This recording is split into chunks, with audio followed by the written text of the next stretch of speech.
נראה. אימא'לה, משהו נשמע כאילו נפל מאחוריי, אבל לא. מאיזה שיר של שרית חדד לקוחה שורה, אל תקרא לי סנובית כי אני לא מתנשאת. אל תקרא לי סנובית כי אני לא מתנשאת. רוצה בחורה כמו לי, בוא לי פירה, זה בית לא היה. בוא לי פירה.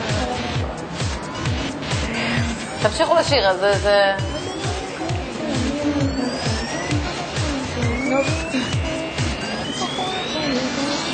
היה לתת לו יד? תשובה לא נכונה. עודד, אתה יודע? סינדרלה? כן. צודק, וואו, אופה, הגיע לנו תותח האופן. 100 שקלים יש לך, עודד. מבלי שבכלל הגעתי אליך, זה יפה מאוד. אוקיי, בנות, שאלה אחרונה. נא לא לטעות, יש לו יום הולדת. תנו שאלה קלה, לא יפה. יאללה, נעמה, בהצלחה. נוי, קדימה. עם איזה ראפר מפורסם הקליטה שרית חדד את השיר הסוד? אני לא אוהבת את הפרצוף הזה, זה פרצוף של אין לי מושג. סבלינימל? כן, כן, כן.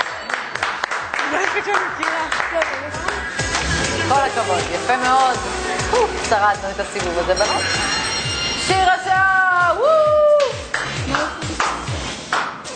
זה הזמן לשיר השעה. פעמיים בשעה נשמיע למתמודדים שלנו 3 שניות מתוך שיר, ומי שיזהה, הראשון שיזהה, זה ככה זה עכשיו? אוקיי, הראשון שיזהה יוכל לצאת מכאן עם פרס, ומכיוון שאנחנו במיוזיק בוקס דוגלים בשוויון הזדמנויות, מי שיוכל, אז הבנתי אתכם. טוב, אז רגע, אני אעשה תיקון, כי הסברתי, זה לא כל כך נכון.